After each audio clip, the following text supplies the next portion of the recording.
আমি মেনশন করতে যাচ্ছি নবী সাল্লাল্লাহু আলাইহি ওয়াসাল্লাম যেভাবে নামাজ পড়তেন সেই নামাজের কথা। তিনি ধীর স্থিরভাবে নামাজ পড়তেন। তিনি কি আমাদের মতো 4G স্পিডে নামাজ পড়তেন?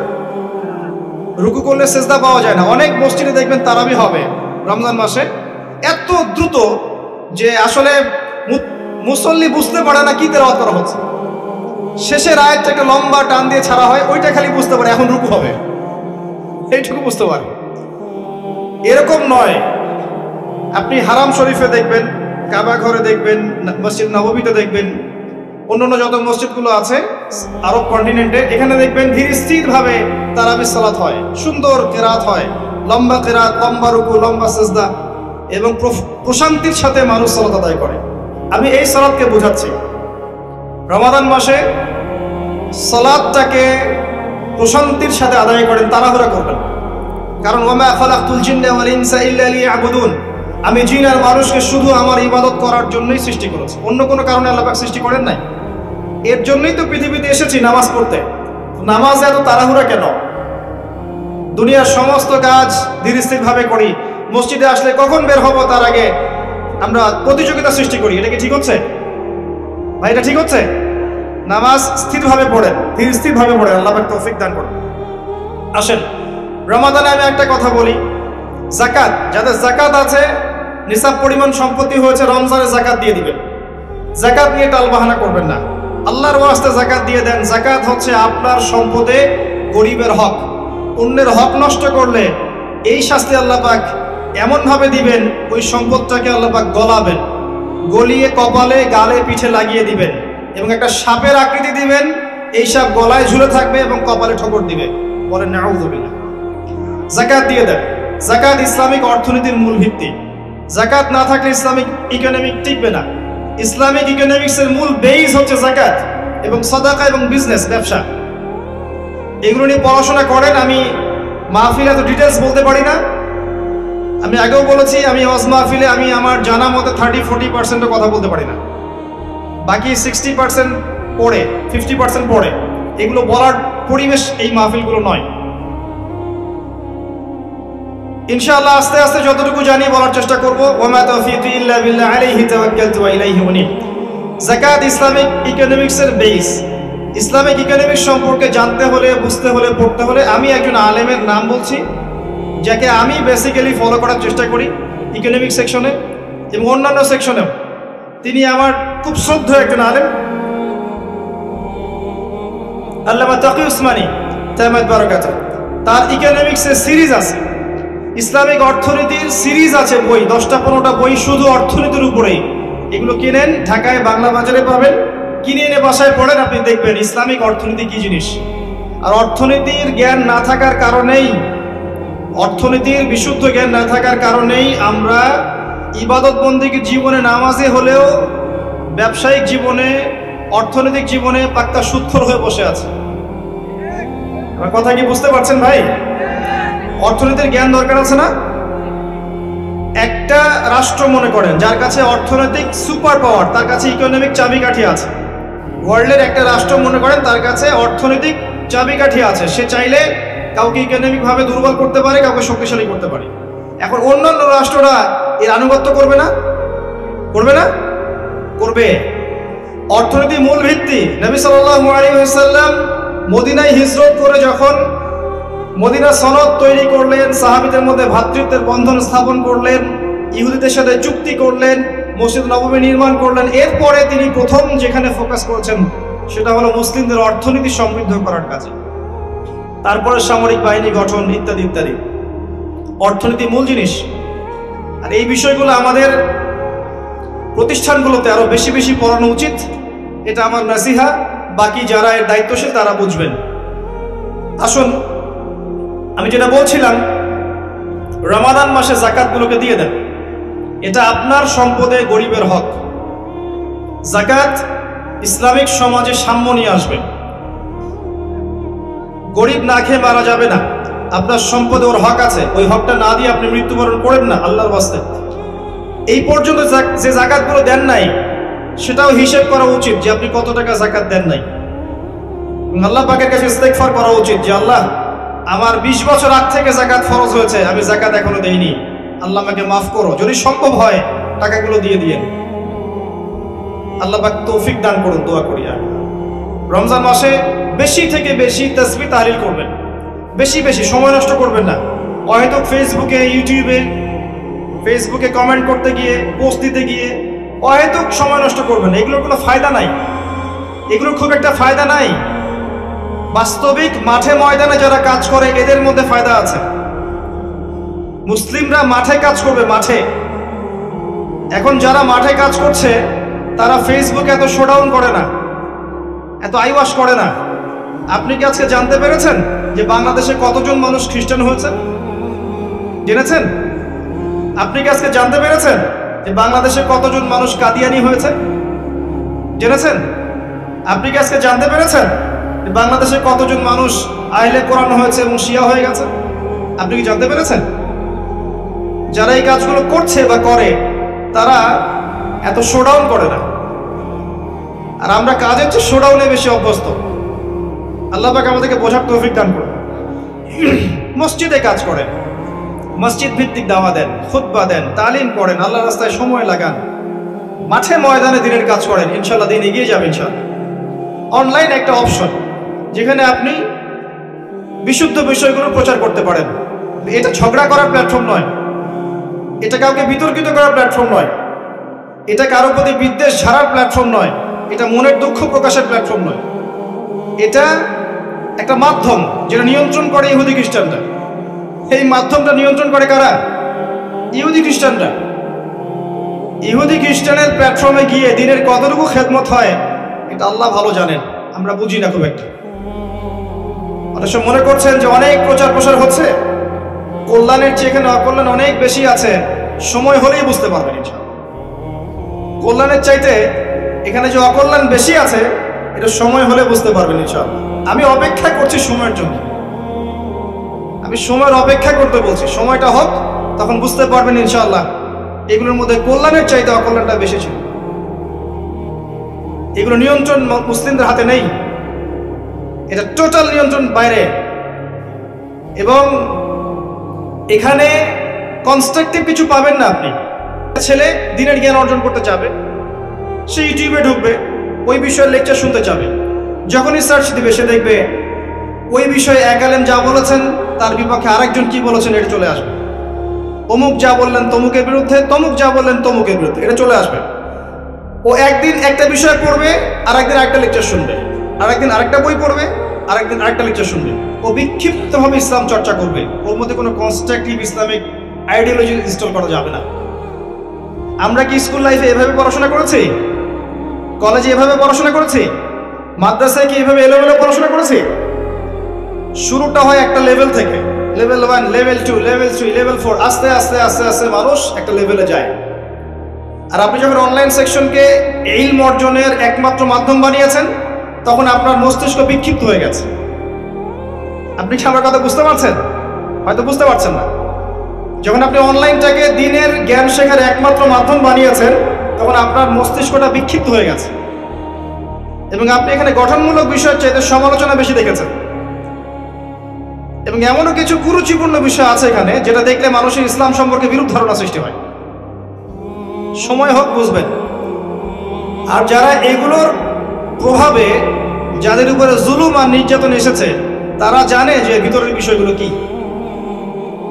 যখন সময় আসবে বুঝবেন এগুলোর কল্যাণের চাইতে অকল্যাণ অনেক বেশি আছে। আমার নাসিহা, রুট লেভেল থেকে কাজ করেন, মসজিদে কাজ করেন, তালিমে কাজ করেন, খুতবায় কাজ করেন, মসজিদ ভিত্তিক কাজ করেন, মাদ্রাসা করেন, মহিলা মাদ্রাসা করেন, তালিমের বৈঠক চালু করেন, মহিলাদের তালিম চালু করেন, মক্তব চালু করেন, রুট লেভেল থেকে কাজ করেন, দিনের বিজয় হবে ইনশাআল্লাহ। যাই হোক, এগুলো নিয়ে আজকে এত বেশি কথা বলবো না, আমরা মূল পয়েন্টে আসি। রমজান কেন্দ্রিক কয়েকটা কাজের কথা আপনাদেরকে বলছি। সালাত, 5 ওয়াক্ত সালাত, নফল সালাত, দৈনিক 12 রাকাত সুন্নাহ এবং দিনের প্রতিটা কাজ নবী সাল্লাল্লাহু আলাইহি ওয়াসাল্লামের সুন্নাহ মতো করার চেষ্টা করা। ঘুম থেকে শুরু করে, ইস্তেঞ্জা থেকে শুরু করে প্রতিটা কাজ, ব্যবসা বাণিজ্য মুআমালাত সবকিছু করা যাবে ইনশাআল্লাহ। পাশাপাশি আল্লাহ পাকের জিকির বেশি বেশি করে করেন, বেশি থেকে বেশি আল্লাহর জিকির করেন, ইলম অর্জন করেন, আলেম ওলামার কাছে যান, যদি কোনো বিষয় না বোঝেন তাদেরকে জিজ্ঞাসা করেন, মক্তবে যান, মাদ্রাসায় যান, বাচ্চাদেরকে মক্তবে পাঠান, রমজান মাসটাকে এনজয় করেন, যাকাতগুলো দিয়ে দেন, বেশি বেশি দান সাদাকা করেন রমজান মাসে, বেশি থেকে বেশি মানুষকে ইফতার করানোর চেষ্টা করেন, বেশি থেকে বেশি মানুষকে ইফতার করানোর চেষ্টা করেন। অসহায় যারা আছে, এতিম, মিসকিন, বিধবা, যাদের ঘরে বাজারের টাকা পয়সা নাই, সামাজিকভাবে, ব্যক্তিগতভাবে, অনলাইনের মাধ্যমে, অফলাইনের মাধ্যমে, রাষ্ট্রীয়ভাবে, যেভাবে হোক তাদের ঘরে ঘরে ইফতারের প্যাকেজ পৌঁছে দেন, ঈদের খুশি পৌঁছে দেন, ঈদের সময়টুকু পৌঁছে দেন। ইনশাআল্লাহ তাআলা দেখবেন আল্লাহ পাক আপনার রিজিকে বারাকা দিবে ইনশাআল্লাহ। এই কাজগুলো করলে পরে একটা ভ্রাতৃত্বের বন্ধন আসবে। রমজানের যে মূল লাআল্লাকুম তাত্তাকুন, এই বিষয়টা আমরা ইনশাআল্লাহ অর্জন করতে পারবো। আল্লাহ পাক তৌফিক দান। আমি এখন আমার আলোচনার মূল জায়গায় আসছি। এতক্ষণ যেগুলো বললাম শুধু রমজান কেন্দ্রিক কথা বললাম, যাতে আপনারা রমজান মাসে টার্গেট করতে পারেন এই কাজগুলো করব। আর যারা তালেবে ইলম আছেন, রমজান একটা টার্গেট করবেন পড়াশোনা করা। কিভাবে পড়বেন? আপনাকে বেসিক থেকে স্টার্ট করতে হবে। হুট করে একটা বই হাতে নিলেন ইসলামিক অর্থনীতির, কালকে একটা বই হাতে নিলেন ইসলামিক রাজনীতি, কালকে একটা বই হাতে নিলেন সহিহ বুখারী, পরশু একটা নিলেন কোরআনের তাফসীর। বিক্ষিপ্ত পড়াশোনা নয়। এই পড়াশোনাগুলো আপনাকে কনস্ট্রাকটিভ জ্ঞান দিবেন, আপনার মাথাটাকে বিক্ষিপ্ত করে ফেলবে। আমি হয়তো বোঝাতে পারছি না। যদি কেউ তওবা করে ইসলামের দিকে আসে এবং চিন্তা করে আমি এখন পড়াশোনা করব, জ্ঞান অর্জন করব, আমল করব, দিনের জন্য কিছু করব, তখন তাকে একটা বেসিক থেকে পড়াশোনা স্টার্ট করতে হবে। এই বেসিক থেকে স্টার্ট করতে পারে সবচেয়ে ভালো মাদ্রাসার বাচ্চারা, মাদ্রাসার সাথে সম্পৃক্ত যারা তারা সৌভাগ্যবান। আমরা দোয়া করি আল্লাহ পাক তাদেরকে আরো বারাকা দান করুন। কিন্তু জেনারেল যারা, তাদের সমস্যা আছে, কারণ তারা কোনো সঠিক গাইডলাইন পায় না যে প্রথমে কোন বইটা পড়বো, তারপর কি ইত্যাদি ইত্যাদি। আমি আপনাকে আমার লাইফ থেকে একটা নসিহত করছি, সহজ কিতাব থেকে শুরু করে আস্তে আস্তে আস্তে আস্তে কঠিনের দিকে যান। কথা কি বুঝতে পারছেন ভাই? সহজ কিতাব মানে কি? ধরেন আপনি কোরআন তেলাওয়াত করতে জানেন না, আগে আপনাকে কোরআন তেলাওয়াত শিখতে হবে, বেসিক তেলাওয়াত শিখতে হবে, তাসবিহ শিখতে হবে। এরপরে আপনি মনে করেন কোরআন তেলাওয়াতে পারদর্শী হয়ে গেছেন, এখন আপনাকে বিশুদ্ধ করে কোরআন নিয়মিত পড়ার চর্চা করতে হবে, ডেইলি এক পারা করে, যাতে আপনার মুখের মধ্যে জড়তা কেটে যায়, আপনি বেশি বেশি ফ্লুয়েন্টলি কোরআন তেলাওয়াত করতে পারেন। এরপরে আসবে এই লেভেল যখন আপনাকে আরবি ভাষা, সাহিত্য, ব্যাকরণগুলো শিখতে হবে। ফর এক্সাম্পল, যে মিজান মুনশাই বলেন, নাহু সরফের কিতাবগুলো বলেন, এই যে বইগুলো আছে, এসো আরবি শিখি, বেসিক কিছু কিতাব, এই কিতাবগুলো আপনাকে পড়তে হবে। এই কিতাবগুলো কিন্তু আপনি একা একা পড়তে পারবেন না, এগুলো আপনাকে অবশ্যই ওস্তাদের কাছে গিয়ে পড়তে হবে। এবং আমি সবসময় বলি যে বাংলাদেশের প্রেক্ষাপটে কওমি ঘরানার যে উলামায়ে কেরাম আছেন, তারা এই বিষয়ে অনেক অনেক অনেক বেশি দক্ষ। তাদের কাছে গেলে আপনি বিশুদ্ধ জ্ঞানটা পাবেন ইনশাআল্লাহ। এটা আমার নসিহত। দেখেন, আমি এমন মানুষ নই, যদি আপনি আমাকে একটা থাপ্পড় দেন এবং আপনার মধ্যে যদি কোনো খায়ের বা কল্যাণ থাকে, আমি বলবো যে আপনার মধ্যে এই কল্যাণটা আছে। এই মানসিকতা অর্জন করতে না পারলে আল্লাহর কবুলিয়াত আপনার কাছে আসবে না। অতএব মন থেকে কলবুন সালিম হয়ে যান, স্বচ্ছ হয়ে যান। এই জায়গায় আমি বলছি, এই সেক্টরে উলামায়ে কেরামের কাছে গেলে আপনি সঠিক বিশুদ্ধ আরবিকের জ্ঞানটা পাবেন। আস্তে আস্তে আপনি গভীর ফিকহের জ্ঞান পাবেন, উসুলে হাদিসের জ্ঞানগুলো পাবেন, তাফসীরের গভীর জ্ঞানগুলো পাবেন। আমি বলছি না অন্য সেকশনে যে আলেমরা আছেন তাদের কাছে নাই, এটা বলছি না। আমার পরামর্শ, এখানে গেলে আপনি বেশি পাবেন। একটা বিষয় আছে, আপনি বিরিয়ানি খাচ্ছেন আর আপনাকে দেওয়া হচ্ছে সাদা ভাত, আপনার ভালো লাগে বিরিয়ানি, তা আপনি কি বিরিয়ানি খাবেন না? যেটা বেস্ট আপনি সেটা খেতে চাবেন। তো সেটাই আমি বলছি আপনাকে, যেটা বেস্ট আমার কাছে মনে হচ্ছে আপনি সেখানে যান। আমার পরামর্শ, আপনি চাইলে মানতেও পারেন, না চাইলে নাও মানতেন, এটা আপনার ইখতিয়ার। আমি আপনাকে জোর জবরদস্তি করতে পারবো না। এরপরে আপনাকে আসতে হবে সহজ হাদিসের কিতাবগুলো এবং সহজ ফিকহের বইগুলো, যেমন ফিকহুল মুয়াসসার, এই বইটা পড়তে পারেন। আস্তে আস্তে আপনি বড় ফিকহের বইয়ের দিকে যাবেন, ওস্তাদের সহবতে হেদায়েতগুলোতে পড়ে যাবেন। প্রথমেই গিয়ে সহিহ বুখারী হাতে নেবেন না, আপনাকে প্রথমে হাদিসে আরবাঈন, বুলুগুল মারাম মিন আদিল্লাতিল আহকাম, ফাইজুল কালাম বলেন, তারপরে আপনার মিশকাতুল মাসাবিহ বলেন, আস্তে আস্তে গ্র্যাজুয়ালি আপনি আবু দাউদ, তিরমিজি, নাসাই এদিকে যাবেন। আগে বড় কিতাবে যাবেন না। আর বুখারী, মুসলিম তো আগে হাতে নেওয়ার প্রশ্নই ওঠে না। যারা শুরুতে এগুলো হাতে নিয়ে ফেলবে তারা কিন্তু বিভ্রান্ত হয়ে যাবে। বিভ্রান্ত হয়ে যাওয়ার সম্ভাবনা অনেক বেশি, কারণ আপনি যদি একবারে মেডিকেল সায়েন্সের একটা বই হাতে নেন, আপনি ইংরেজি রিডিং পড়া শিখেছেন, ইংরেজি জাস্ট রিডিং পড়তে পারেন, এখন আপনি মেডিকেল সায়েন্সের একটা বই হাতে নিয়েছেন, আপনি কি আদৌ এর গভীরতা বুঝতে পারবেন? কথা কি বুঝতে পারছেন আমার? এই কথাগুলো খুব ইম্পর্টেন্ট কথা, কিন্তু ওয়াজ মাহফিলে সচরাচর এগুলো কথা হয় না। এগুলো কনস্ট্রাকটিভ কথা, যেটা আপনার জীবনকে বদলাতে পারে ইনশাআল্লাহ। পড়াশোনার ক্ষেত্রে এই মেথোডোলজি ফলো করেন, আপনি ভালো করবেন ইনশাআল্লাহ। আমরা তো কিছুই না, আমি দোয়া করি আপনারা আমাদের চেয়ে অনেক ভালো হন। আমরা আস্তে আস্তে সরে যাবো ইনশাআল্লাহ।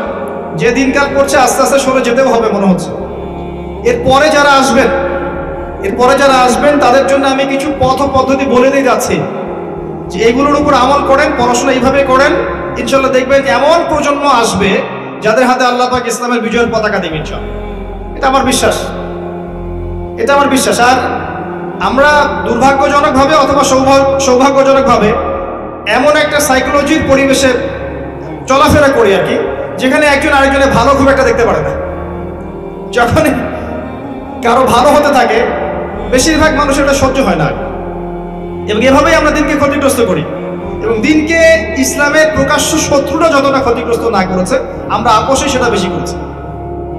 তো এই জন্য আমি ফিল করি যে হয়তোবা আস্তে আস্তে এমন প্রজন্ম আসবে, যেহেতু আমরা এর যোগ্য নই, যাদের হাতে আল্লাহ পাক ইনশাআল্লাহ তাআলা ইসলামের বিজয়ের পতাকা দিবেন। কিন্তু আপনাদের উদ্দেশ্যে বলছি যে আমরা তো কিছুই করতে পারছি না, আপনারা এগুলো পড়াশোনা করেন, এভাবে আসেন, আস্তে আস্তে সহজ থেকে কঠিন বইয়ের দিকে যান। হাদিসের ক্ষেত্রেও, তাফসীরের ক্ষেত্রেও, ফিকহের ক্ষেত্রেও, এবং আলেম ওলামাদের কাছে গিয়ে পড়ে থাকবেন। যেটা বুঝবেন না অনুনয় বিনয় করে বোঝার চেষ্টা করবেন।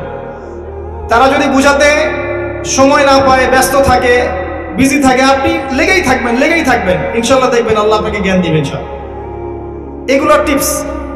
এরপরে আরো বলবো, শুধু এই ইসলামিক সাবজেক্টগুলো পড়লেই সবকিছু হবে না, এই কথাটা বোঝার চেষ্টা করেন। শুধু ইসলামিক সাবজেক্টগুলো পড়লেই সব হবে না, এর সাথে আপনাকে চলমান বিশ্বের জন্য উপযোগী অনেক সাবজেক্ট পড়তে হবে। ফর এক্সাম্পল, আপনার ইংরেজির জ্ঞান লাগবে, এটা লাগবে। আপনার ইতিহাসের জ্ঞান লাগবে, অর্থনীতির জ্ঞানটা আপনার লাগবে, ইসলামের ইতিহাসের জ্ঞান লাগবে, নবী সাল্লাল্লাহু আলাইহি ওয়াসাল্লামের সিরাতের জ্ঞান লাগবে, সাহাবীদের জীবনীর জ্ঞান লাগবে, ফিকহের জ্ঞান লাগবে, আপনার তাফসীরের জ্ঞান লাগবে, উসুলে হাদিসের জ্ঞান লাগবে, উসুলে তাফসীরের জ্ঞান লাগবে, উসুলে ফিকহের জ্ঞান লাগবে। এর পাশাপাশি আমি বলবো জিওপলিটিক্স, ভূরাজনৈতিক প্রেক্ষাপটের জ্ঞান লাগবে, পলিটিক্যাল সায়েন্সের জ্ঞান লাগবে। সবগুলো জ্ঞান যখন একসাথে হবে, আর এগুলো একদিনে হবে না, আস্তে আস্তে হবে ইনশাআল্লাহ। এই ট্র্যাকে চলতে মৃত্যু হয়ে গেলে হয়ে যাক। আপনার 10 বছর, 20 বছর, 30 বছর সময় লাগছে, লাগুক না, সমস্যা কি? সারাটা জীবন লাগিয়ে দেন। এই সাবজেক্টগুলো একসাথে যখন আপনি পড়বেন, বা আস্তে আস্তে আপনি যখন এই সবগুলো বিষয়ের জ্ঞান অর্জন করতে পারবেন, তখন কি আপনি ফিল করবেন যে আপনি যা দেখছেন সবাই তা দেখতে পাচ্ছেন, আপনি যা শুনছেন সবাই সেটা শুনতে পারছে না, আপনি যে উপলব্ধি করছেন সবাই সেটা উপলব্ধি করতে পারছে না, এবং আপনি আল্লাহর নূর দিয়ে দেখছেন। এই জায়গায় একটা কথা, শুধুমাত্র এই সাবজেক্টগুলো পড়লেই সব হবে না, আরো একটা বিষয় দরকার। সেটা হলো মনের মধ্যে কোনো হিংসা রাখা যাবে না, মনটা ফ্রেশ, পবিত্র রাখতে হবে। হিংসা, বিদ্বেষ, রিয়া, অহংকার, গীবত, তহমত, এগুলো ঊর্ধ্বে থাকতে হবে। আপনাকে এগুলো ঊর্ধ্বে থাকতে হবে। আপনাকে মানুষ গালি দেখ, বিতর্কিত করুক, ভালো বলুক, মন্দ বলুক, হাবিজাবি যা ইচ্ছা বলুক, এটা আপনার জন্য খায়ের এবং কল্যাণকর। কিভাবে? পরকালের মাঠে উঠে আপনি অনেক নেকি পাবেন ইনশাআল্লাহ, ফ্রি অফ কস্ট। যারা এগুলো করবে বা করছে আপনার এগেনস্টে, আপনি কিয়ামতের মাঠে উঠে দেখবেন লাখ লাখ কোটি কোটি নেকি আপনার আমলনামায় শেয়ারের মাধ্যমে শেয়ার হচ্ছে। কিভাবে? কারণ তারা আপনাকে বিতর্কিত করেছে, মিথ্যা বলেছে, অপবাদ দিয়েছে, গীবত করেছে, গালি দিয়েছে, কিন্তু আপনি এর যোগ্য ছিলেন না, আপনি মাজলুম ছিলেন। অতএব আল্লাহ পাক আপনাকে জাযা দিবেন, এটা আপনার জন্য খায়ের, কল্যাণকর। ওই জন্য এগুলো ঊর্ধ্বে থাকতে হবে আপনাকে। ঊর্ধ্বে থেকে বেশি বেশি আল্লাহর জিকির, তাজকিয়া, আল্লাহর কাছে কান্নাকাটি করা, দোয়া করা, ভিক্ষা চাওয়া, আল্লাহ আমাকে ইলম দাও, আল্লাহ আমাকে ইলম অনুযায়ী আমল দাও, আল্লাহ আমাকে তোমার নূর দাও, যাতে করে আমি তোমার নূর দিয়ে দেখতে পারি। ইনশাআল্লাহ তখন আপনার কলবের মধ্যে আত্মশুদ্ধি আসবে ইনশাআল্লাহ তাআলা। তখন দেখবেন এইরকম আলোর প্রদীপওয়ালা যদি হাজার হাজার মানুষ তৈরি হয়, প্রত্যেকটা ঘরে ঘরে একটা করে, তখন একটা সমাজকে আপনি পাবেন, যেই সমাজের হাতে ইসলামের বিজয়ের পতাকা উঠবে ইনশাআল্লাহ। আমাদের মূল সমস্যা হচ্ছে আত্মশুদ্ধি এবং অজ্ঞতা। আসেন ভাই, কি বিরক্ত হচ্ছেন? কিছু বেসিক কথা বললাম, এই কথাগুলো সবগুলো যে আমাকে সবাই শিখিয়ে দিয়েছে এমন নয়। কিছু কিছু বিষয় আমি নিজে অভিজ্ঞতা থেকে শিখেছি, চলতে ফিরতে শিখেছি, মানুষের সাথে মিশতে গিয়ে শিখেছি। যে কথাগুলো বললাম, এটা যদি আপনি আমল করতে পারেন, আপনার সন্তানকে শেখাতে পারেন, আমি খুবই আশাবাদী পরবর্তী প্রজন্মকে নিয়ে তারা ইনশাআল্লাহ তাআলা আল্লাহর জমিনে দেখবেন আল্লাহর দ্বীন প্রতিষ্ঠা করবে ইনশাআল্লাহ। আমরা হয়তো কিছু পারছি না, আমরা যোগ্যও নই। যখন আমরা যোগ্য হব না এবং পারবো না এবং দায়িত্ব অবহেলা করব, আল্লাহ পাকের সুন্নাহ হচ্ছে ইস্তাবদিল কওমান গায়রাকুম, আল্লাহ পাক অন্য কওমকে এই জায়গায় নিয়ে আসবেন, সুম্মা লা ইয়াকুনু আমসালাকুম, তারা তোমাদের মতো হবে না। আসুন রমজান মাসে ইলম চর্চা করুন। আর চর্চার কিছু আমি পথ বলে দিলাম, এভাবে চর্চা করেন। সহজ থেকে কঠিনে যান, আগে কঠিনে যাবেন না। এবং যেটাই বুঝবেন না সেটাই আলেমের কাছে। আর আপনি সব বুঝবেন না এমন নয়, অনেক কিছু আপনি বুঝবেন, অনেক কিছু আপনি বুঝবেন, যেটা বুঝবেন না সেটা আপনি আলেমের কাছে যাবেন। আর যে বিষয়গুলো কিনে উম্মার মাঝে ইখতিলাফ আছে, যে বিষয়গুলো কিনে উম্মার মধ্যে ইখতিলাফ আছে, আপনার কাদা ছোড়াছুড়ি আছে, দলাদলি আছে, ইত্যাদি ইত্যাদি, একে অপরের সমালোচনা করতে ব্যস্ত হয়ে আছে, এগুলো আপনি টেকনিক্যালি এড়িয়ে চলেন। উম্মার এই ক্রান্তিকালে এগুলো নিয়ে সময় নষ্ট করার দরকার নেই। আপনি মূল বিষয়গুলোর দিকে ফোকাস করে এগিয়ে যান ইনশাআল্লাহ।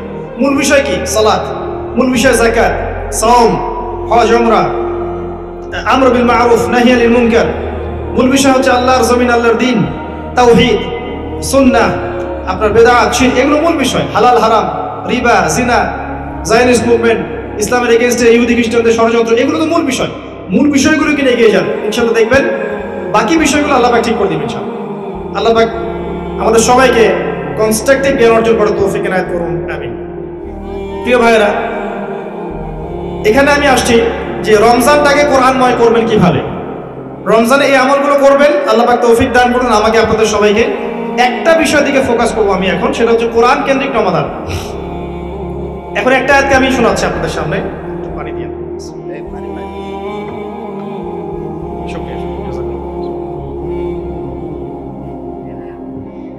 একটা আয়াত আমি তেলাওয়াত করছি। আল্লাহ রাব্বুল আলামিন সূরা বাকারার মধ্যে বলেছেন, শাহরু রমাদানাল্লাযী উনজিলা ফীহিল কুরআন হুদাল লিন-নাস ওয়া বায়িনাতিন মিনাল হুদা ওয়াল ফুরকান। আল্লাহ রাব্বুল আলামিন বলছেন, রমাদান সেই মাস, রমাদান সেই মাস যেই মাসে আমি কোরআন নাজিল করেছি। বলেন সুবহান। রমাদান সেই মাস যেই মাসে আমি কোরআন নাজিল করেছি। কি জন্য নাজিল করেছি? হুদাল লিন-নাস, যাতে করে এই কোরআন মানব জাতিকে পথ দেখায়। হুদাল লিন-নাস শুধু মুসলিমদের জন্য নয়, বরং হুদাল লিন-নাস পুরো মানব জাতির জন্য কোরআন হচ্ছে হেদায়েত। ওয়া বায়িনাতিন মিনাল হুদা, এটা হচ্ছে স্পষ্ট একটা দলিল, একটা প্রমাণ। ওয়াল ফুরকান, সত্য মিথ্যার চূড়ান্ত মানদণ্ড। আল্লাহ পাক এই কিতাব সম্পর্কে আরো বলেছেন, যালিকাল কিতাব লা রাইবা ফি, এটা এমন একটা কিতাব যে কিতাবে কোনো সন্দেহ নাই। আরো বলেছেন, ওয়া ইন কুনতুম ফি রাইবিন মিম্মা নাযালনা আলা আবদিনা ফাতু বিসূরাতিন মিন মিথলি, যদি কোনো সন্দেহ থেকে থাকে কোরআন সম্পর্কে, একটা সূরা রচনা করে দেখাও, একটা সূরা এনে দেখাও। ওয়াদউ শুহাদাকুম মিন দুনিল্লাহি ইন কুনতুম সাদিকিন, তোমাদের সমস্ত সাক্ষীদেরকে ডেকে নিয়ে আসো, সহযোগিতা নাও, তারপরে একটা সূরা রচনা করে দেখাও। ওয়া ইল্লাম তাফআলু, যদি করতে না পারো, ওয়ালান তাফআলু, কোশ্চিনকালে পারবেও না, তাহলে ফাত্তাকুন নার আল্লাতী ওয়াকুদুহা আন-নাস ওয়াল হিজারা, তাহলে সেই আগুনকে ভয় করো যে আগুনের ইন্ধন হবে মানুষ আর পাথর।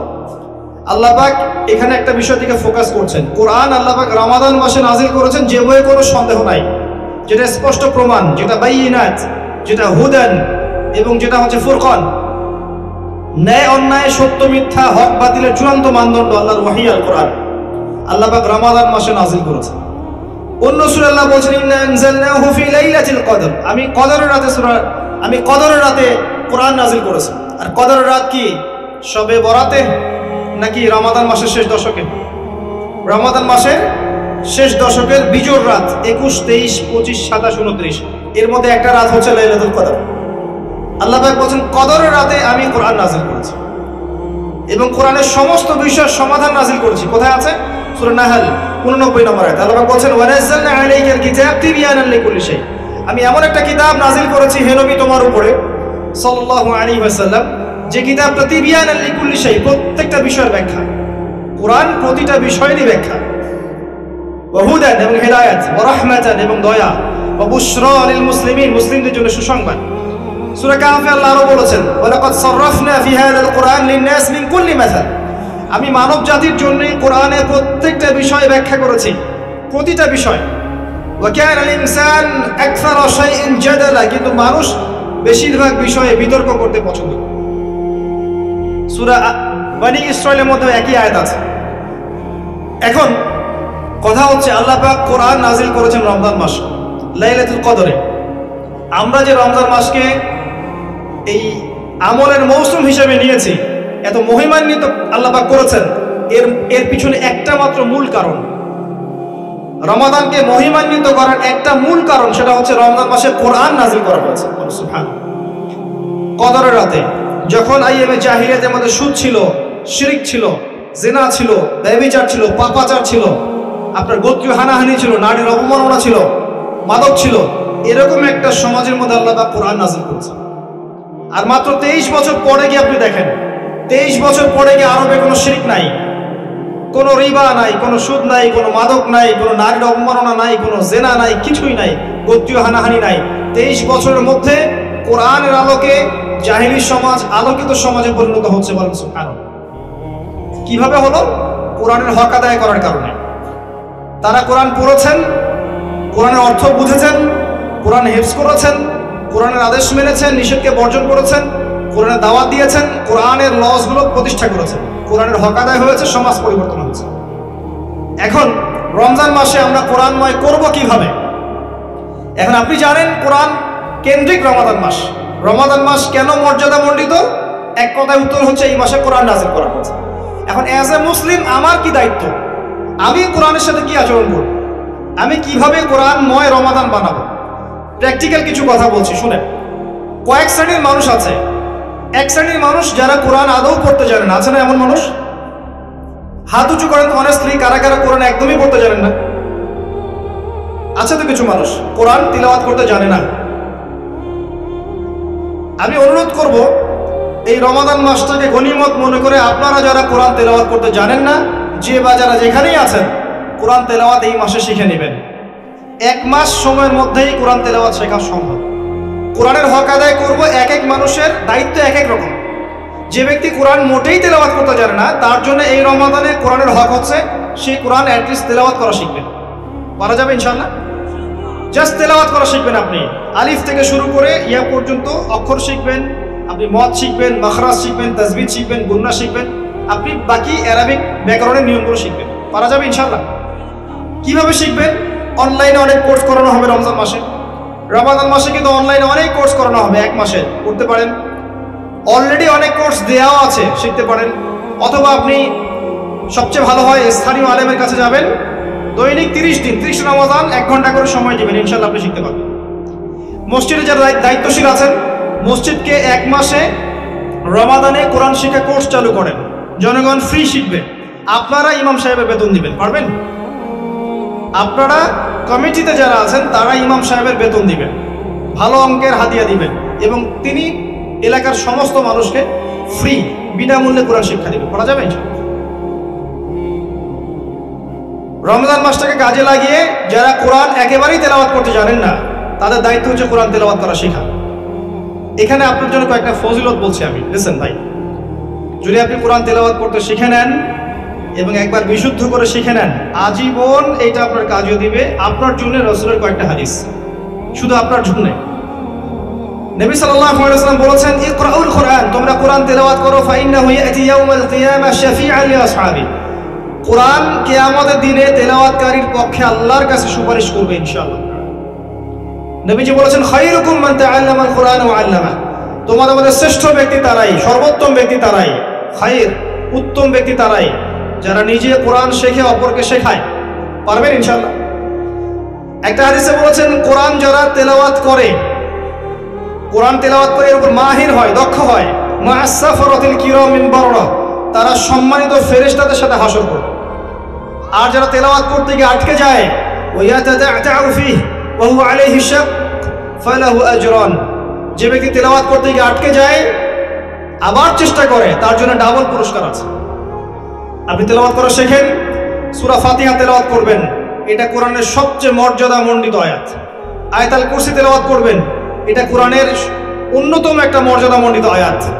এবং আয়াতুল কুরসি প্রত্যেক ফরজ নামাজের পরে পড়বেন, মৃত্যু ছাড়া জান্নাতে যাওয়ার কোনো বাধা নাই। আপনি সূরা মুলক পড়বেন, সূরা মুলক আপনাকে কবরের আযাব থেকে বাঁচাবে ইনশাআল্লাহ। আপনি সূরা কাহফ পড়বেন, প্রথম 10 আয়াত শেষ 10 আয়াত, আপনাকে আল্লাহ পাক দাজ্জালের ফিতনা থেকে বাঁচাবে ইনশাআল্লাহ। আপনি সূরা ইয়াসিন পড়বেন, আর রহমান পড়বেন, আপনি সূরা ওয়াকিয়া পড়বেন, আপনাকে আল্লাহ পাক দারিদ্রতা থেকে বাঁচাবে ইনশাআল্লাহ। আপনি সূরা ফালাক নাস ইখলাস পড়বেন সকালে সন্ধ্যায় 3 বার করে। দৃশ্য অদৃশ্যের সমস্ত খারাপি থেকে আল্লাহ আপনাকে বাঁচাবে ইনশাআল্লাহ। আপনি আরো পড়বেন সূরা বাকারার শেষে 3 আয়াত, রাতের বেলা পড়বেন, সারা রাত নফল নামাজে নেকি পাবেন ইনশাআল্লাহ। সারা রাত ইবাদতের যে নেকি হয় সূরা বাকারার শেষের আয়াতগুলো পড়ে ঘুমালে সেই নেকি হয়। ঘুমানোর আগে আপনি সূরা কাফিরুন পড়বেন, আপনাকে আল্লাহ পাক শিরকের পথ থেকে বাঁচাবে ইনশাআল্লাহ। কত ফজিলত বলে শেষ করব, ফজিলতের শেষ নাই। একটা অক্ষর পড়বেন 10টা নেকি পাবেন। লা আকুলু আলিফ লাম মিম হরফ, আলিফ লাম মিম হরফুন। আল্লাহ রাসূল বলেন আমি বলছি না যে আলিফ লাম মিম মিলে একটা হরফ, বরং আমি বলছি আলিফুন হরফ ওয়া লামুন হরফুন ওয়া মিমুন হরফ। আলিফ একটা হরফ, লাম একটা হরফ, মিম একটা হরফ। কোরআনে লক্ষ লক্ষ হরফ আছে, একবার খতম দিলে আপনি কোটি কোটি নেকি পাবেন ইনশাআল্লাহ। একটা বার কোরআন তেলাওয়াত বিশুদ্ধ করে শিখে নেন, আপনাকে শয়তান 3টা ওয়াসওয়াসা দিবে। 3টা, কয়টা? 1 নাম্বার, শয়তান আপনাকে বোঝাবে যে আপনি অনেক জানেন, আপনার জানার দরকার নাই। 2 নাম্বার, শয়তান বোঝাবে যে আপনি পারবেন না, আপনার দ্বারা হবে না। আর 3 নাম্বার, শয়তান বোঝাবে যে আপনার অনেক সময় পড়ে আছে, পরে শিখে নিয়ে। এই 3টা ধোঁকায় পড়বেন না। এই রমজান মাসে কোরআন তেলাওয়াত বিশুদ্ধ করে শিখে নেন, আল্লাহ পাক তৌফিক দান। রাজি আছেন ভাই? এই মাসে কোরআন তেলাওয়াত শিখবেন, ইমাম সাহেবের কাছে যাবেন, মসজিদের কাছে যাবেন, অনলাইনে কোর্স করেন, অফলাইনে করেন, বাকি এলাকা ভিত্তিক যদি কোনো কোর্স থাকে সেটা করেন। 1 মাসে রমাদানে কোরআন শেখা সম্ভব, আল্লাহ পাক তৌফিক দান করুন, আমিন। এবং নিয়মিত তেলাওয়াত করবেন, প্রত্যেকদিন 1 পারা করে। পারবেন? প্রত্যেকদিন 1 পারা। এবার আসেন দ্বিতীয় শ্রেণীর মানুষ, যারা কোরআন মাশাআল্লাহ তেলাওয়াত করতে পারে, যারা কোরআন তেলাওয়াত করতে পারে কিন্তু সন্দেহ আছে যে আমার 100% বিশুদ্ধ হচ্ছে কি হচ্ছে না। দেখেন ভাই, 100% বিশুদ্ধ কেউই করতে পারে না। 100% বিশুদ্ধ আমরা আসলে পারি না কেউ করতে। এটা দাবি করা ঠিক হবে না যে আমি 100% বিশুদ্ধ করে কোরআন তেলাওয়াত করতে পারি, এটা দাবি করা ঠিক না। সবারই কিছু না কিছু ভুল হয়, কিছু না কিছু ভুল হতেই পারে। কিন্তু যারা ফ্লুয়েন্টলি কোরআন পড়তে পারে তাদের জন্য রমজান মাসের চ্যালেঞ্জ হচ্ছে আপনাকে প্রত্যেক দিন কমপক্ষে 1 পারা করে পড়তে হবে। পারবেন? পারা যাবে ইনশাআল্লাহ। প্রত্যেক রমজানে 1 পারা করে কোরআন তেলাওয়াত করবেন ইনশাআল্লাহ তাআলা। আল্লাহ পাক তৌফিক দান করুন, দোয়া করি আমি। এরপরে আরো উচ্চ লেভেলে আসেন, যারা কোরআনের হাফেজ, তাদের কি হক? তারা রমজানে কি করবে? রমাদান মাসে তারা কোরআনটাকে পুরোটাকে আবার ঝালাই করার চেষ্টা করবে। যারা হিফজ করেছে রমজান মাসে আবার এটাকে রিগেইন করবে, রিকল করবে, রিভাইজ করবে, করে করে আবার মুখস্থটাকে, ইয়াদদাশটাকে আবার শক্ত করার চেষ্টা করবে। আল্লাহ পাক তৌফিক দান করুন। এর সবচেয়ে ভালো অপশন হচ্ছে তারাবির নামাজ পড়ানো। যারা তারাবির নামাজ পড়ায় তারা সৌভাগ্যবান, তারা রমজানে কোরআনটাকে হিফজ করার একটা চর্চার সুযোগ পেয়ে যায়।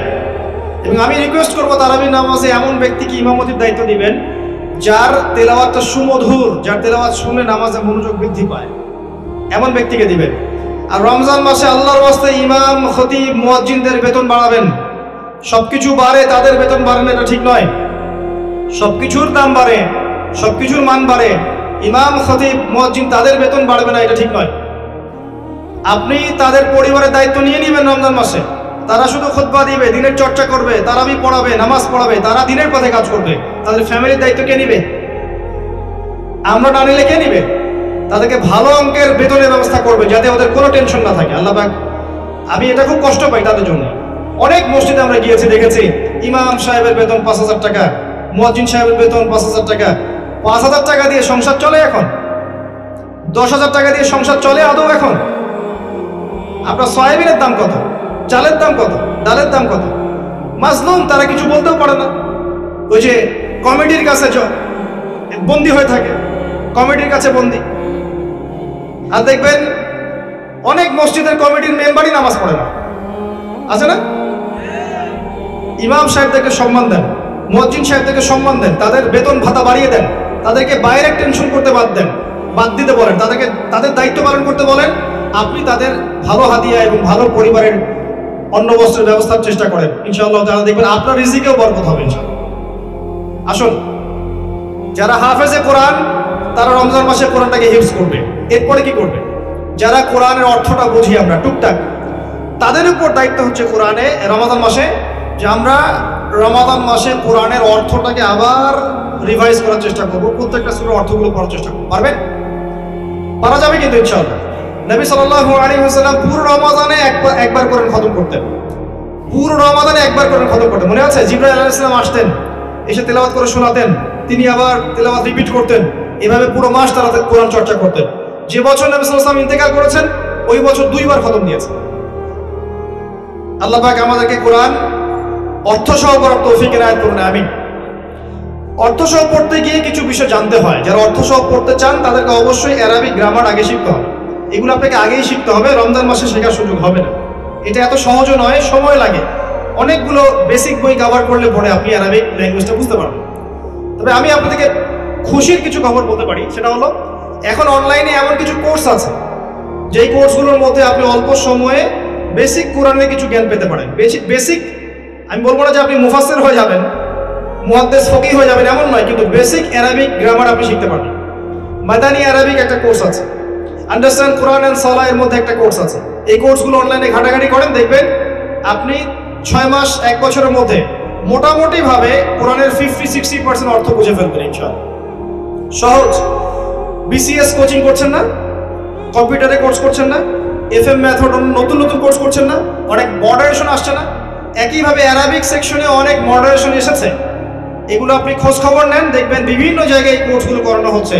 এই কোর্সগুলো করেন, ইনশাআল্লাহ দেখবেন অ্যারাবিক ল্যাঙ্গুয়েজের কিছুটা হলেও আপনি বুঝতে পারবেন ইনশাআল্লাহ। আমি বলছি না আপনি একদম পণ্ডিত হয়ে যাবেন, এটা বলছি না, যে আপনি বেসিক বুঝতে পারবেন। আমি একটা পরিসংখ্যান বলছি, শোনেন। আল্লাহর কিতাবের মধ্যে 600টা পৃষ্ঠা আছে। কয়টা আছে? 600 পৃষ্ঠার মধ্যে প্রত্যেকটা লাইনের মধ্যে আপনি দেখবেন, কিতাব আছে এখানে? নাই। কোরআন আছে একটা? আমাকে দেখাচ্ছে। এই যে হাফেজে মাসহাব দেখছেন, হাফেজে মাসহাবের মধ্যে 600টা পৃষ্ঠা থাকে আর। তো প্রত্যেকটা 20 পৃষ্ঠায় একটা করে পারা শেষ হয়। প্রত্যেক 20 পৃষ্ঠায় একটা করে পারা শেষ হয়। এটা এভাবে 30 পারা, এটা বিভক্ত, ঠিক আছে? এখন আপনি একটা পৃষ্ঠা খুললে দেখবেন, যে কোনো পৃষ্ঠা দেখাচ্ছি আপনাদের, যে কোনো একটা পৃষ্ঠা খুললে আপনি দেখবেন এখানে 15টা লাইন থাকে। কয়টা লাইন থাকে? 15টা লাইন থাকে। এই 15টা লাইনের মধ্যে যে কোনো একটা লাইন আপনি বেছে নেন, দেখবেন গড়ে, এভারেজ, গড় তো বোঝেন, গড়ে একটা লাইনের মধ্যে 9টা করে শব্দ থাকে। কয়টা? কোনো লাইনে 10টা থাকতে পারে, কোনো লাইনে 8টাও থাকতে পারে। গড়ে এভারেজ করলে দেখবেন আপনি 9টা করে শব্দ থাকতে পারে বেশিরভাগ জায়গায়। 600 পৃষ্ঠার কিতাব, প্রতি 20 এভাবে 30 পারা, প্রত্যেক পৃষ্ঠায় 15টা করে লাইন, প্রত্যেক লাইনে গড়ে 9টা করে শব্দ। এই হিসাবে একটা পৃষ্ঠায় কতগুলো শব্দ হয়? 135টার বেশি এরকম শব্দ থাকে। এখন আপনি এই শব্দ সংখ্যাকে পৃষ্ঠা সংখ্যা দিয়ে গুণ করলে আপনি দেখবেন আল কোরআনুল কারীমের মধ্যে প্রায় ৭৭,৮০০ শব্দ আছে। কয়টা? ৭৭,৮০০, অ্যাপ্রক্সিমেটলি ৭৮,০০০ শব্দ আছে এই কোরআনুল কারীমের মধ্যে। এখন আল্লাহ পাক বলেছেন যে কোরআনকে আমি বোঝার জন্য সহজ করেছি। ওয়ালাকাদ ইয়াসসারনা, কি একটা? ওয়ালাকাদ ইয়াসসারনাল কুরআন লিযিকরি ফাহাল মিন মুদ্দাকির। কোরআনকে আমি উপদেশ গ্রহণের জন্য সহজ করেছি, কেউ কি আছো উপদেশ গ্রহণ করবে? তা আপনি দেখছেন এখানে ৭৮,০০০ শব্দ। এতগুলো শব্দের অর্থ জানতে হবে, তারপরে আমি কোরআন বুঝবো। আল্লাহ পাক বলছেন কোরআন সহজ। কার কথা সত্য? এই ৭৮,০০০ শব্দ। আপনার জন্য সুসংবাদ হচ্ছে, এই ৭৮,০০০ শব্দ মাত্র ৪,৫০০টার মতো শব্দ থেকে বের হয়েছে। কমে আসলো? ৭৮,০০০ শব্দ, ৭৮,০০০ শব্দ মাত্র ৪,৫০০ অ্যাপ্রক্সিমেটলি এরকম শব্দ থেকে বের হয়েছে। মূল ওয়ার্ড এত কম। এর মধ্যে আবার ইসম আছে, ফেল আছে, হরফ আছে, মানে বিশেষ্য আছে, ক্রিয়া আছে, অব্যয় আছে। আপনার ইংরেজিতে হয়তো বুঝবেন যারা জেনারেল আছেন। এখানে নাউন্স আছে, কিছু নাউন্স, নাম আছে। আল্লাহ, মুহাম্মদ সাল্লাল্লাহু আলাইহি ওয়াসাল্লাম, ইব্রাহিম, ইসমাইল, ইসহাক, জিবরিল, মিকাইল, এগুলো হচ্ছে নাম, নাউন, ইসম। এমন অনেক আছে ফেল, ক্রিয়া আছে, না'বুদু, নাস্তাঈন, অনেক ফেল আছে, নাকফুরু, নাতরুকু ইত্যাদি। অনেক ফেল আছে, ক্রিয়া আছে। আবার অনেকগুলো হরফ আছে, হরফ আছে, অনেকগুলো হরফের অব্যয় আছে, প্রিপজিশন, কনজাংশন এবং ইন্টারজেকশন মিলে হচ্ছে হরফ। এখানে আবার কিছু প্রোনাউন্সও থাকবে। সব মিলিয়ে সহজ কথা হচ্ছে এখানে 3 ধরনের শব্দ থাকে আর কি। নাউন্স থাকবে বা বিশেষ্য বা ইসম। এখানে ক্রিয়া থাকতে পারে, ফেল বা ক্রিয়াপদ যেটাকে আমরা বলি, বা ভার্বস। আর থাকতে পারে হরফ, যেটাকে আমরা প্রোনাউন্স বলি আর কি। তো এই হলো আলটিমেটলি আপনার শব্দ সংখ্যা। এখন এই 4500টা ওয়ার্ডের মধ্যে আবার মাত্র 400 থেকে 500টা শব্দ আছে, মাত্র 400 থেকে 500টা শব্দ, যেগুলো রুট ওয়ার্ড, মাসদার। এইগুলো থেকেই কোরআনের প্রায় 70% অনুবাদ করা সম্ভব। কথা কি বুঝতে পারছেন? মাত্র 400-500 রুট ওয়ার্ড, মাসদার আপনি জানলে এবং অ্যারাবিক গ্রামার জানলে, ট্রান্সফরমেশন শিখলে, একটা শব্দ থেকে অনেকগুলো শব্দ তৈরি করার পদ্ধতি জানতে পারলে আপনি মিনিমাম 60 থেকে 70% কোরআনের অর্থ বুঝতে পারবেন। আমি আপনাকে কিছু সাজেস্ট করছি, understandquran.com এটা ভিজিট করেন, আপনি অ্যারাবিক, মাদানী অ্যারাবিক ভিজিট করেন, দেখবেন এরকম নতুন নতুন অনেক কোর্স এসেছে যেগুলো অল্প সময়ের মধ্যে আপনাকে একটা ধারণা দিবে। আমি বলছি না যে আপনাকে কিন্তু পণ্ডিত বানাবে, আমি কিন্তু এটা বলছি না, আপনাকে একটা ধারণা দিবে যে কোরআনে আল্লাহ পাক কি বলেছেন আসলে, এবং আপনি অ্যারাবিক টু অ্যারাবিক বুঝতে পারবেন। ইমাম সাহেব তেলাওয়াত করবেন, আপনি মোটামুটি বুঝতে পারবেন যে ওনার এটার অর্থটা কি। ইমাম সাহেব তেলাওয়াত করবেন ইয়া আইয়ুহাল্লাযীনা আমানু, আপনি বুঝবেন যে ইমাম সাহেব বলছেন হে মুমিনগণ ইত্তাকুল্লাহ, আল্লাহকে ভয় করো, আপনি বুঝবেন। ওয়া যারু মা বাকিয়া মিনার রিবা, সুদের অবশিষ্ট অংশ ছেড়ে দাও, আপনি বুঝতে পারবেন। ওয়া ইল্লাম তাফআলু, তোমরা যদি এটা না করো, ফাআযানু বিহারবিন মিনাল্লাহি ওয়া রাসূলিহি, তাহলে আল্লাহ এবং তার রাসূলের সাথে যুদ্ধের ঘোষণা শুনে রাখো, আপনি বুঝতে পারবেন। আমি বলছি না 100% বুঝতে পারবেন, আমি বলছি আপনি 50, 60, 70% ধরতে পারবেন যে অর্থটা কি বলছে। এটা কি আপনার জন্য কম? আপনি জেনারেল লাইনে পড়েছেন, সারা জীবন কোনোদিনও কোরআনের সংস্পর্শে আসতে পারেন নাই, 1 বছর সময় দিয়ে যদি এতটুকু অ্যাচিভ করতে পারেন, আপনার জন্য কম? আরও যদি লেগে থাকেন, মাদ্রাসায় যান, ওস্তাদের কাছে যান, আরও গ্রামারের বইগুলো পড়তে থাকেন, ক্লাসিক্যাল বইগুলো পড়েন, ইনশাল্লাহ 5 বছর পরে, 10 বছর পরে আপনি দেখবেন ইনশাল্লাহ আপনি অনেক কিছুই জানতে পারছেন, পারবেন না? শুরুটা হোক রমাদান মাসে, আল্লাহ পাক তৌফিক দান করুন। এই রমাদানে শুরু করে দেন।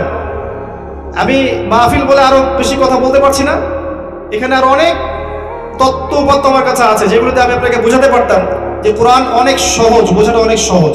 হাদিস কঠিন, হাদিসের মধ্যে অনেক কঠিন শব্দ থাকে, অনেক কঠিন বিষয় আছে। কোরআন অনেকটা সহজ, আলহামদুলিল্লাহ। আল্লাহ পাক কোরআনকে সহজ করেছেন বোঝার জন্য।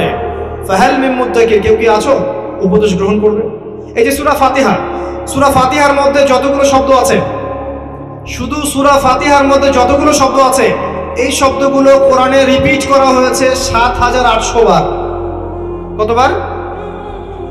শুধু সূরা ফাতিহার শব্দগুলোর অর্থ যে জানে, সে কোরআনের ৭৮০০টা শব্দের অর্থ জানে। কি বুঝলেন? আপনি সকাল সন্ধ্যায় কিছু জিকির আজকার করেন না? সকাল সন্ধ্যায় কিছু দোয়া পড়েন না? এই দোয়াগুলো, এই জিকির আজকারগুলো এর সাথে যোগ করেন সূরা ফাতিহা এবং শেষের 10টা সূরা, সূরা ফাতিহা শেষের 10টা সূরা এবং 2 রাকাত নামাজের মধ্যে আপনি যে আরবিগুলো বলেন, এই তিনটাকে এক জায়গায় করলে এই তিনটার মধ্যে প্রায় 30-40% কোরআনিক ওয়ার্ডস আছে।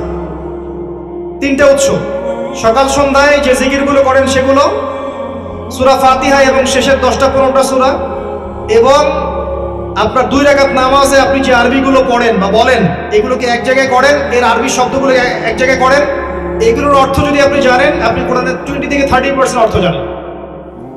এই শব্দগুলোই কোরআনে ঘুরে ফিরে বারবার এসেছে। কোরআনের প্রত্যেকটা শব্দই আলাদা আলাদা স্বতন্ত্র শব্দ নয়, ঘুরে ফিরে একই শব্দ বারবার এসেছে বিভিন্ন ফর্মসে। কখনো মাজি হিসেবে এসেছে, কখনো মোজারে এসেছে, কখনো আমরে এসেছে, কখনো নাহিতে এসেছে, বিভিন্ন জায়গায় এসেছে। আপনাকে ধরতে হবে কোনটা কোন জায়গায় এসেছে। এটার জন্য অ্যারাবিক গ্রামারের বেসিক জানবেন, পাশাপাশি এই কোর্সগুলো পড়েন, ইনশাআল্লাহ দেখবেন অল্প সময় আপনি কোরআন শিখতে পারছেন। এর জন্য কোনো বয়সের শর্ত নেই, আপনি ম্যাচিউরড হলেই পারবেন ইনশাআল্লাহ। জেনারেল লাইনে পড়লেও পারবেন, মাদ্রাসা পড়লে তো পারবেনই ইনশাআল্লাহ। আল্লাহ পাক তৌফিক দান করুন, আমিন। কোরআন কেন্দ্রিক রমাদানটা কাটান। যারা আমরা কোরআন মাশাআল্লাহ তিলাওয়াত করতে জানি তারা তিলাওয়াত করবো, যারা হিফজ করেছি তারা আবার রিগাইন করবো, চর্চা করবো, আবার রিভাইজ করবো। পাশাপাশি যারা আমরা কোরআনের টুকটাক অর্থ জানি, এরা তাফসির পড়বো, অনুবাদ পড়বো, যাতে পুরো কোরআনটার অর্থ আমি এই রমজান মাসে জানতে পারি। পারা যাবে ইনশাআল্লাহ। আল্লাহ পাক আগে আমাকে তৌফিক দান করুন, আপনাদের সবাইকে তৌফিক দান করুন, আমিন। এরপরে 2টা কথা বলে শেষ করছি। এরপরে যারা আমরা কোরআনের অর্থ জানি, মাশাআল্লাহ আমরা টুকটাক কোরআন কেন্দ্রিক কথাবার্তা বলতে পারি, হাদিস টুকটাক জানি, কিছু ফিকহের জ্ঞান অর্জন করেছি, কিছু আকীদার জ্ঞান অর্জন করেছি, যারা তালেবে ইলম আছি আমরা, বা যারা আলেম আছি, সবার ক্ষেত্রে, জনগণ আলেম সবার জন্য প্রযোজ্য, আমরা কোরআনের আদেশ আর নিষেধগুলোকে মানব ইনশাআল্লাহ। পারা যাবে? রমাদান মাসে আমরা নিয়াত করবো কোরআনের সমস্ত আদেশ আমি মানার চেষ্টা করব, কোরআনের যত নিষেধ আমি ছেড়ে দিব। পারা যাবে ইনশাআল্লাহ? আদেশ মানে কি? 5 ওয়াক্ত নামাজ আদেশ না? আদেশ মানে যাকাত, আদেশ মানে তাওহীদ, আদেশ মানে সুন্নাহ, আদেশ মানে আল্লাহর আনুগত্য করা, রাসূলের আনুগত্য করা, সত্য কথা বলা, পিতামাতার খেদমত করা, প্রতিবেশীর খেদমত করা, এগুলো আদেশ নয় কি? যত আদেশ আছে এই আদেশগুলো আমরা মানার চেষ্টা করবো, আল্লাহ পাক তৌফিক দান করুন, আমিন। একই সাথে যত নিষেধ আছে এগুলোকে ছেড়ে দিব। সুদ নিব না, রমজান মাসে আমরা সুদ খাবো না। শুধু রমজান মাসে না, এই মাসে খাবো না, সারা বছরও খাবো না ইনশাআল্লাহ। রমজান মাসে ঘুষ ছেড়ে দিব, সারা বছর নিব না। রমজান মাসে দুর্নীতি করবো না, সারা বছর করবো না। রমজান মাসে কারো গীবত করবো না, সারা বছর করবো না। রমজান মাসে আমি পরশ্রী কাতর হবো না, হিংসা বিদ্বেষ পোষণ করবো না, সারা বছর করবো না। রমজান মাসে আমি কারোর প্রতি জুলুম করবো না, ঠকাবো না, মাপে কম দিব না, সারা বছর করবো না। সমস্ত নিষেধ বর্জন করতে হবে। পারবেন? আল্লাহ পাক সবাইকে তৌফিক দান করুন, আমিন। রমজান মাসে আমরা কোরআনের আদেশ এবং নিষেধগুলোকে মানার চেষ্টা করবো, আল্লাহ পাক তৌফিক দান করুন। সবচেয়ে শেষ একটা নসিহত, সেটা হচ্ছে রমাদান মাসকে কোরআনময় করার জন্য কোরআনের দাওয়াত মানুষের দুয়ারে দুয়ারে পৌঁছাতে হবে। এই কাজটা সবাই করতে পারবে না, তবে যারা এর দায়িত্বশীল তারা এই কাজটাকে করবে। তবে আপনি আপনার পরিবারের দায়িত্বশীল। আপনি যতটুকু জানেন আপনার পরিবারে শেখান। যিনি আলেম, যিনি খতিব, তিনি খুতবা দিচ্ছেন, তিনি মিম্বর থেকে জনগণকে শেখাবেন। যিনি ওয়াইজ, তিনি ওয়াজ করে মানুষকে শেখাবেন। যিনি আরো বড় জায়গা আছেন তিনি তার বড় জায়গা থেকে শেখাবেন। যিনি লেখক তিনি লিখে শেখাবেন। যে যেভাবে পড়েন কোরআনের দাওয়াতটাকে মানুষের ঘরে ঘরে প্রবেশ করাতে হবে। পারা যাবে ইনশাআল্লাহ? আমাদের ঘরে তো অবশ্যই, অমুসলিমদের ঘরেও কোরআন পৌঁছাতে হবে। অমুসলিমদের ঘরেও কোরআনের কপি ঢুকাতে হবে। যদি না ঢুকান ওরা ওদের গ্রন্থ আপনার ঘরে ঢুকিয়ে দিবে। এটাই হচ্ছে বাস্তবতা। এখন আমরা এই দাওয়াতি মেহনত থেকে পিছিয়ে থাকার ফলে এখন অনেক মানুষ দিন দিন আমাদের দেশে দেখবেন অন্য ধর্মে দীক্ষিত হচ্ছে না? আপনার আমার খবর নাই, কিন্তু অনেক গভীরে শেকড় চলে গেছে। সময় আসলে বুঝবেন। আমি শুধু একটা কথাই বলি, সময় আসুক বুঝবেন। কারণ সবকিছু বলার পরিবেশ সব জায়গায় থাকে না। সময় আসলে বুঝবেন যে দিন দিন কোরআনের দাওয়াত আমরা যেমন অবহেলা করছি, তারা কিন্তু তাদের মিশনে থেমে নাই। মুসলিমদেরকে কনভার্ট করা থেকে শুরু করে অনেক কিছু এখন হচ্ছে, ওপেন সিক্রেট, সবাই জানে এগুলো। অতএব মানুষের ঘরে ঘরে আল কোরআনের দাওয়াত এই রমাদান মাসে পৌঁছানোর চ্যালেঞ্জ আমাদের গ্রহণ করতে হবে। আমরা নিজেরা শিখবো, অন্যকে শেখাবো, মসজিদ ভিত্তিক শেখাবো ইনশাআল্লাহ, পরিবারে শেখাবো, অনলাইন অফলাইন যত মাধ্যম আছে আমরা অবলম্বন করব। কোরআনময় রমাদান কাটাবো ইনশাআল্লাহ। পুরো রমাদান জুড়ে আমরা কোরআনের রুহানিয়াতের সাথে থাকবো, আল্লাহ নূরের সাথে থাকবো ইনশাআল্লাহ। আল্লাহ পাক আমাদের সবাইকে তৌফিক দান করুন, আমিন।